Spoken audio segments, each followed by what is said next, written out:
दोस्तों नमस्कार, मैं हूं विनीता यादव और हमारे साथ आज जुड़े हैं एस्ट्रोलॉजर सिद्धांत सहगल जी, जो कि आपको लोकसभा चुनाव क्या सच बताएंगे। वो आपको बताएंगे क्या वाकई में इस देश में प्रधानमंत्री में बदलाव हो रहा है या नहीं हो रहा है। क्या आप प्रधानमंत्री नरेंद्र मोदी की कुंडली कमजोर हो रही है या फिर एक बार फिर से तमाम नेताओं को पछाड़ सकती है। आप इनकी बात को ध्यान से सुनिएगा और ग्रह नक्षत्र की अगर आपको जरा भी जानकारी है तो आपको ये समझ आ जाएगा कि उनकी गणना कैसे ये नतीजा निकाल पाएगी कि प्रधानमंत्री कौन बनने वाला है इस देश का। नमस्कार Siddhant ji, thank you so much for joining to news Nasha. जैसा मैंने कहा कि प्रधानमंत्री नरेंद्र मोदी बन रहे हैं या नहीं बन रहे, ये मेरा पहला सवाल है। उनकी कुंडली अब क्या कह रही है लगातार मुख्यमंत्री प्रधानमंत्री बनने के बाद। जी नमस्कार आपको और आपके दर्शकों को भी। 2024 में नरेंद्र मोदी जी प्रधानमंत्री बनेंगे कि नहीं बनेंगे, ये इस वक्त का सबसे मुख्य और हॉट टॉपिक है। मैंने 2021 मई 2021 को ये फोरकास्ट कर दिया था, ये फलादेश कर दिया था कि मोदी जी की मंगल की महादशा शुरू होने वाली है। नवंबर या दिसंबर 2021 के आसपास जैसे ही उनकी मंगल की महादशा शुरू होगी, उनका डाउनफॉल, हिंदी में उनका पतन शुरू हो जाएगा। ये फोरकास्ट मैंने उस वक्त किया था जब किसी ने सोचा भी नहीं था कि ऐसा फोरकास्ट भी इस वक्त किया जा सकता है, क्योंकि उस वक्त हमारे आदरणीय प्रधानमंत्री मोदी जी की प्रसिद्धि और ताकत दोनों गगनचुंबी थी। लेकिन वो बात मेरी सत्य हुई। मंगल की महादशा शुरू होने के बाद उन्होंने तीनों किसान के कानून वापस लिए, जो कानून लाए थे तीन किसानों के खिलाफ, या जो भी समझिए कृषि के क्षेत्र में तीन कृषि बिल जो लाए थे वो उन्हें वापस लेने पड़े थे नवंबर दिसंबर के आसपास। एग्जैक्ट डेट मुझे मालूम नहीं है, लेकिन जैसे ही मंगल की महादशा शुरू हुई थी उन्हें वो बिल वापस लेने पड़े और वहीं से उनका डाउनफॉल शुरू हुआ। मंगल की महादशा के बारे में मैं थोड़ा सा तथ्य भी आपको बता दूं, तकनीकी तौर पे आप लोग समझ लें क्यों कि मैं ऐसा क्यों कह रहा हूं। और ये बात कहने के पहले एक बात मैं और कह देना चाहता हूं आप सभी मित्रों को कि 2019 में नरेंद्र मोदी जी दोबारा प्रधानमंत्री बन रहे हैं। ये बात मैंने 18 नवंबर 2018 में यानी चुनावों के नतीजों के 6 महीने पहले बता दी थी। तो कोई ये ना समझे कि मैं किसी भी प्रकार का बायसनेस रख के या बायस्ड होकर मैं कोई फलादेश कर रहा हूं। मुझे कुंडली में जो दिख रहा है, ग्रह नक्षत्र जो कहना चाह रहे हैं, उसे मैं समझ रहा हूं और मैं वो आप तक पहुंचा रहा हूं। अब मुद्दे पे आता हूं, वर्तमान पे। मंगल की महादशा क्यों पतन वाली है, आप इसको तकनीकी तौर से समझिए। मंगल नवांश में नीच का है, मोदी जी का मंगल नवांश में नीच का है। और एक तथ्य मैं आप लोगों को यह बता देना चाहता हूं कि इसमें कोई शक नहीं कि नरेंद्र मोदी जी की कुंडली भारतवर्ष में लगभग जितनी कुंडलियां मुझ तक आ चुकी हैं, भारतवर्ष के जितने भी राजनेताओं की, उनमें मोदी जी की कुंडली सबसे स्ट्रांग है। लेकिन हर व्यक्ति के जीवन में एक ऐसा वक्त जरूर आता है जब, इसको मैं कर्ण का पहिया कुरुक्षेत्र में फंस जाने से तुलना करता हूं हमेशा। कर्ण बहुत बड़े योद्धा थे, लेकिन उनका पहिया वहां कुरुक्षेत्र में आप कह रहे हैं कि प्रधानमंत्री नरेंद्र मोदी फंस गए हैं इस बार। उनके कौन से ग्रह जो उन्हें कमजोर बना रहे हैं इस बार, कौन से ग्रह ने साथ छोड़ दिया है? मैं वही बताने की कोशिश कर रहा हूं आपको। मोदी जी की जितनी भी महादशाएं चली हैं बचपन से लेकर अभी तक, शनि की महादशा में उनका जन्म हुआ था, शनि की महादशा, बुध की महादशा, बुध के बाद केतु की महादशा, शुक्र की महादशा, सूर्य की महादशा, चंद्रमा की महादशा तक, इन सभी महादशाओं का संबंध मोदी जी का दसम भाव से या एकादश भाव से कहीं ना कहीं बना ही हुआ था।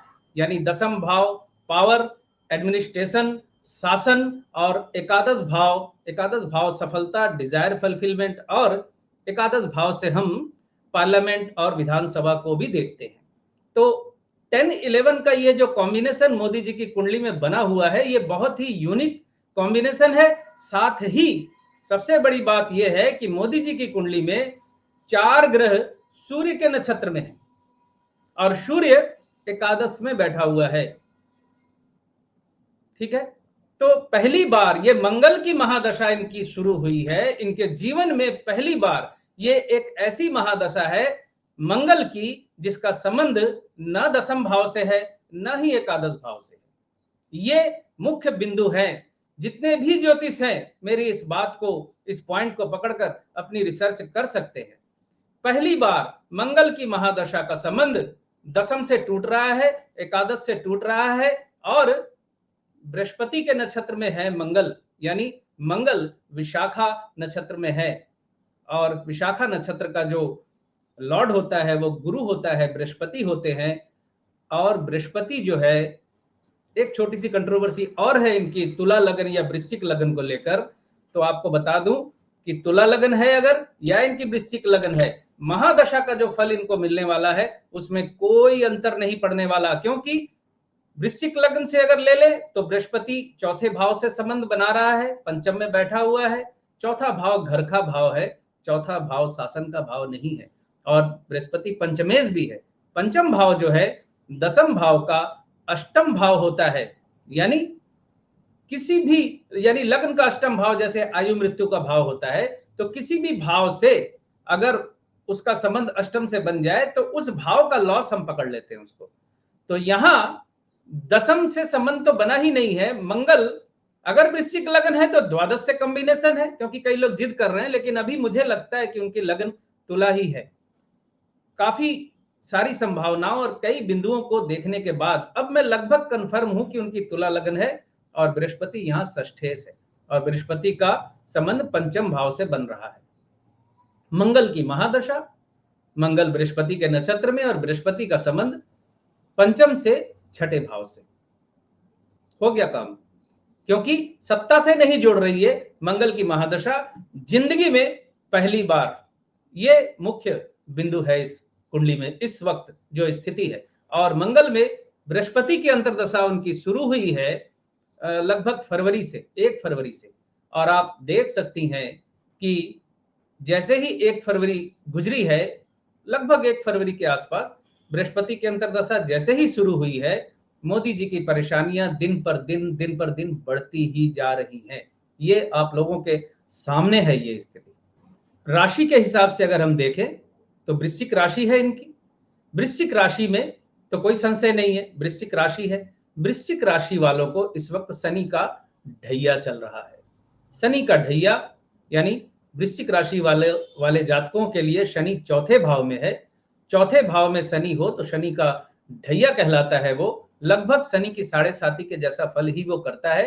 तो आपने ध्यान दिया होगा, जैसे ही शनि देव चौथे भाव में कुंभ राशि में आए हैं, राशि से चौथे में, उनको मात्र शोक झेलना पड़ा। चौथा भाव माता का भाव होता है, ग्रह सुख का भाव होता है या सुख भाव होता है। तो सुख भाव उनका नष्ट हो रहा है, माता से उनका विच्छेद हो गया, और ढैया की वजह से परेशानियां बढ़ रही हैं। चौथे भाव से शनि दसम भाव में दृष्टि दे रहा है, और शनि, मंगल या सूर्य जैसे क्रूर और पापी ग्रह जब दसम भाव पे दृष्टि देते हैं तो दसम भाव के फल को भी खराब करते हैं, क्योंकि दसम भाव सत्ता, शासन, एडमिनिस्ट्रेशन और दशम, हाँ बिल्कुल, दशम भाव से ये सारी लग्जरी आपको मिलती है। यानी कि उसमें कटौती दिख रही है प्रधानमंत्री नरेंद्र मोदी के दशम भाव में, जिससे कि उनको इतना बड़ा कद और पद मिला हुआ है। तो इसके लिए मुश्किलें आएंगी अब इनको आगे। बिल्कुल, उनकी जिंदगी में मैंने कहा ना आपको कि शनि की महादशा से लेकर लास्ट चंद्रमा की महादशा तक उनकी हर महादशा का संबंध दसम या एकादश से ही बना हुआ था। ऐसा इनकी एंटायर लाइफ में पहली बार हो रहा है कि किसी महादशा का संबंध और साथ ही अंतरदशा का संबंध एक साथ दसम भाव से टूट रहा है। हालांकि बृहस्पति की अंतरदशा तो हर महादशा में आई होगी मतलब क्या, आती ही है। हर महादशा में हर ग्रह की अंतरदशा आती है, लेकिन बृहस्पति की अंतर्दशा इन्हें सत्ता से जब हटा रही है या दसम भाव से संबंध तोड़ रही थी दूसरी महादशा में, तो महादशा नाथ का संबंध दसम से बना हुआ था। लेकिन ऐसा पहली बार हो रहा है कि महादशा नाथ का संबंध भी दसम से टूट रहा है और अंतरदशा का नाथ का यानी अंतरदशा नाथ बृहस्पति का संबंध भी दसम और एकादश दोनों भावों से टूट रहा है। तो मेरी अपनी एस्ट्रोलॉजिकल कैलकुलेशन के मुताबिक नरेंद्र मोदी जी का तीसरी बार प्रधानमंत्री बनना लगभग इम्पॉसिबल है। 99% आप मान लीजिए कि वो तीसरी बार पीएम नहीं बन रहे। 1% बाकी ईश्वर के हाथ में है, हम ईश्वर नहीं है, हम इससे ज्यादा नहीं बोल सकते। यानी अगर मैं 100% बोलूंगा तो वो फिर घमंड वाली बात हो जाएगी। ज्योतिष का कर्म हम जब भी करते हैं या फलादेश करते हैं तो ईश्वर को हाजिर नाजिर मानकर करते हैं। तो 1% निर्णय जो है वो ऊपर वाले पे आप छोड़ दीजिए। तो ये स्थिति है इनकी इस वक्त। यानी कि इस बार प्रधानमंत्री नरेंद्र मोदी के ग्रह जो है उनका साथ छोड़ रहे हैं, उन्हें कमजोर कर रहे हैं, स्थितियां अब उनके छोड़ चुके हैं। लेकिन मेरे एक आखिरी सवाल जाते जाते, क्या उनकी स्थिति ऐसी रहने वाली है जो कि बहुत ज्यादा खराब हो जाएगी? क्योंकि सत्ता का सुख भोगते हुए उन्हें आधी से ज्यादा जिंदगी हो गई है इसमें। दूसरी बात यह है कि क्या एक कयास लगाए जा रहे कि प्रधानमंत्री नरेंद्र मोदी खुद को राष्ट्रपति जैसे पद के लिए भी आगे प्रोसीड कर सकते हैं? क्या आगे भी उनको इस तरह का कोई पद मिल सकता है जिसमें भले ही पावर ना, लेकिन एक सर्वोच्च पद पर वो रहें? ऐसा होना संभव उनकी कुंडली से इस वक्त नहीं है। मंगल की महादशा 22 में शुरू हुई है, 7 साल तक चलती है। मंगल की महादशा 2029 तक चलेगी। 2029 तक वो अब उम्र के हिसाब से वो कमजोर हो जाएंगे और वैसी स्थिति मुझे नहीं लगता। उनकी कुंडली ऐसा इंडिकेशन नहीं दे रही है कि वो राष्ट्रपति बन जाए। ये बिल्कुल उनकी कुंडली का जो कैलकुलेशन है वो यही कह रहा है कि नहीं बन रहे वो। बाकी वो तो अभी भविष्य के गर्भ में है। पहले जो इस वक्त चुनाव है और जो इस वक्त उनका टारगेट है, पहले उसका रिजल्ट तो आने दीजिए। और हाँ, शनि की ढैया का जो मैंने उल्लेख किया ना, वृश्चिक राशि के जातकों के लिए इस वक्त शनि की ढैया चल रही है। मोदी जी की वृश्चिक राशि है। लगे हाथ ये बता दो कि नीतीश कुमार जी की भी शनि की ढैया चल रही है, क्योंकि नीतीश कुमार जी की भी वृश्चिक राशि है और चौथे भाव मतलब के शनि। आप कह रहे हैं कि दोनों ही डूबने वाली स्थिति में दिखाई दे रहे हैं, आप ये बोल रहे हैं? नीतीश कुमार जी की बिहार कमजोर हो जाएगा बीजेपी के लिए। नीतीश कुमार जी की स्थिति आपके सामने है। मतलब बिहार कुल मिलाकर के बिहार के नक्षत्र भी डाउन ही हो रहे हैं, इसका मतलब एनडीए के लिए खास तौर से। बिल्कुल बिल्कुल बिल्कुल। नीतीश कुमार जी का राजनीति का अंतिम चरण चल रहा है। आप सोचिए कि जब वो भाजपा ज्वाइन नहीं किए थे, अभी फिलहाल जब इंडिया गठबंधन के वो सूत्रधार बने हुए थे, और उसके बाद शनि की ढैया जैसे ही शुरू हुई, जैसे ही शनि परिवर्तन हुआ, धीरे धीरे उनके दिमाग तो शनि की ढैया, शनि इस वक्त रुकावट बना हुआ है गद्दी पर जाने के लिए, प्रधानमंत्री नरेंद्र मोदी और नीतीश कुमार के लिए भी। बहुत बहुत शुक्रिया आपका सिद्धांत जी यहाँ पर इस सच को भी सामने रखने का, क्योंकि ज्यादातर ग्रह नक्षत्र इस वक्त तमाम लोगों से बात करें तो अलग ही तरह से दिखाई दे रहे हैं। आपकी भविष्यवाणी जो है वो कितनी साबित होगी, ज्यादा दिन उसमें बचे नहीं है, वो भी देखेंगे। बहुत बहुत शुक्रिया।